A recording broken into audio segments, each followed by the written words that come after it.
ನೋಡ್ರಿ, D K Shivakumar ಅವರು ಕಟ್ಟ ಕಾಂಗ್ರೆಸ್ಸಿಗರು. ಇದೆಲ್ಲ ಕೂಡ ಮಾಧ್ಯಮದ ಊಹಾಪೋಹ. ಈಗ ಸದ್ಗುರು ಅವರ ಶಿವರಾತ್ರಿ ಕಾರ್ಯಕ್ರಮ ಅತ್ಯಂತ ವಿಜೃಂಭಣೆಯನ್ನು ಮಾಡ್ತಾರೆ, ತಮಗೂ ಗೊತ್ತಿದೆ. ಕೊಯಂಬತ್ತೂರಿನಲ್ಲಿ ಪ್ರತಿ ವರ್ಷ ಎಲ್ಲ ಸಿನಿಮಾ ತಾರೆಯರನ್ನ ಹಿಡ್ಕೊಂಡು ಎಲ್ಲೆಲ್ಲರನ್ನೂ ದೊಡ್ಡ ದೊಡ್ಡವ್ರನ್ನ ಎಲ್ಲರೂ ಕರೆಸ್ತಾರೆ. ಅಮಿತ್ ಶಾ ಅವ್ರನ್ನ ಕರೆದಿದ್ದಾರೆ, ಡಿ ಕೆ ಶಿವಕುಮಾರ್ ಅವ್ರನ್ನೂ ಕರೆದಿದ್ದಾರೆ. ಅಷ್ಟೇ ಯಾಕೆ ಇಲ್ಲೇ ನಮ್ಮ ಕಾರ್ಯಕ್ರಮಗಳು, ಅನೇಕ ಧಾರ್ಮಿಕ ಕಾರ್ಯಕ್ರಮದಲ್ಲಿ ನಮ್ಮ ಸ್ವಾಮಿಗಳು ಕಾಂಗ್ರೆಸ್ನವರು ಕರೀತಾರೆ, BJPನೂ ಕರೀತಾರೆ, ನಾವು ಕೂತಿರ್ತಿಲ್ಲ ಅಲ್ಲಿ. ಹೀಗಾಗಿ ಆ ಕಾರ್ಯಕ್ರಮಕ್ಕೆ ಆಹ್ವಾನಿಸಿದ್ದ ಅದೇನು ಪೊಲಿಟಿಕಲ್ BJP ಪಾರ್ಟಿ ಫಂಕ್ಷನ್ ಅಲ್ಲ, ಅದು ಈಶಾ ಫೌಂಡೇಶನ್ದು ಶಿವರಾತ್ರಿ ಕಾರ್ಯಕ್ರಮ. ಅಮಿತ್ ಶಾ ಅವ್ರಿಗೂ ಕರೆದಿದ್ದಾರೆ, ಅಮಿತ್ ಶಾ ಅವ್ರು ಹೋಗಿದ್ದಾರೆ, ಡಿ ಕೆ ಶಿವಕುಮಾರ್ ಕರೆದಿದ್ದಾರೆ, ಡಿ ಕೆ ಶಿವಕುಮಾರ್ ಹೋಗಿದ್ದಾರೆ. ಸುಮ್ಮನೆ ನಿಮ್ಮ ಮಾಧ್ಯಮಗಳು ಅದನ್ನ ಏನೋ ಇಲ್ಲದ ಸಲ್ಲದ ವಿಚಾರಗಳನ್ನ ಇದು ಮಾಡ್ತಾ ಇದ್ರಿ. ಏನು ನೋಡಿ, ಅವ್ರವ್ರ ನಾನು ಹೇಳ್ತೇನಲ್ಲ, ವ್ಯಕ್ತಿ ಸ್ವಾತಂತ್ರ್ಯ ಇದೆ. ಅವ್ರವ್ರ ಇದನ್ನ ಪಾಲನೆ ಮಾಡಲಿಕ್ಕೆ ಅವರಿಗೆ ಅಧಿಕಾರ ಇದೆ.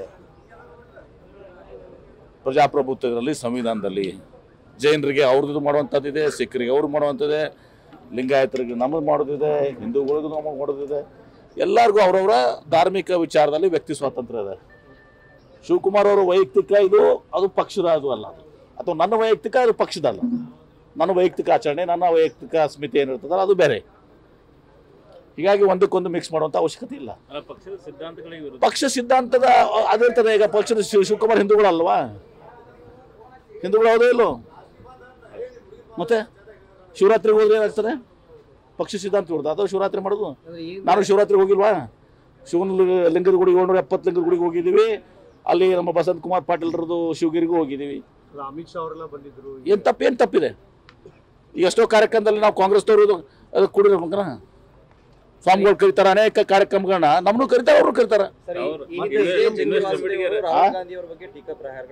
ಯಾರು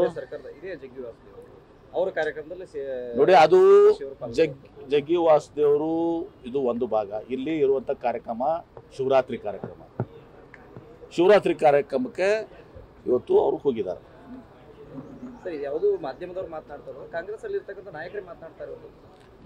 ಮಾಧ್ಯಮದವ್ರು ನೀವೇ ಅದಕ್ಕೆ ಏನೋ ಕಾಂಗ್ರೆಸ್ ತೆಗೆದು ಕುದುರಂಗಿಲ್ಲ, ಹಂಗೆ ಕೆಲವು ಮಾತಾಡಿರ್ತಾರ. ನೀವು ಮಾಧ್ಯಮದವ್ರು ಅದಕ್ಕೆ ಹಾಕ್ತೀರಿ ಪೆಟ್ರೋಲು, ಬೆಂಕಿ ಹೇಳು. ಆ ವಿಚಾರದಲ್ಲಿ ನಾನು ನಿರ್ಧಾರ ಮಾಡಿದ್ದೀನಿ. ವಿಚಾರ ಮಾಡಿದ್ದೀನಿ, ಈ CM ಆಗಲಿ, ಮತ್ತೊಂದಾಗಲಿ, KPCC ಆಗಲಿ, ಎಲ್ಲರೂ ಪಕ್ಷದ ಹೈಕಮಾಂಡ್ ಬಿಟ್ಟಿದ್ದು. ಇದ್ರ ಬಗ್ಗೆ ನಾನು ಪ್ರತಿಕ್ರಿಯೆ ಮಾಡಬಾರ್ದು ಅಂತ ಒಂದು ದಿಟ್ಟ ನಿರ್ಣಯ ತಗೊಂಡಿದ್ದೀನಿ. ಮೊನ್ನೆ ಬೆಂಗಳೂರಲ್ಲಿ ಹೇಳಿದ್ದೀನಿ, ನಿಮ್ಗೂ ಹೇಳ್ತೀನಿ. ಸುಮ್ಮನೆ ನಿಮ್ಮ ಟೈಮ್ ವೇಸ್ಟ್ ಮಾಡ್ಕೋಬೇಡ್ರಿ, ಆ ಬಗ್ಗೆ ಪ್ರಶ್ನೆ ಕೇಳಬೇಡ್ರಿ, ನಾವು ಉತ್ತರ ಕೊಡೋದಿಲ್ಲ. ನ್ಯೂಸ್ ಫಸ್ಟ್, ನಿರ್ಭೀತಿಯಿಂದ ನಿಮ್ಮ ಪರವಾಗಿ.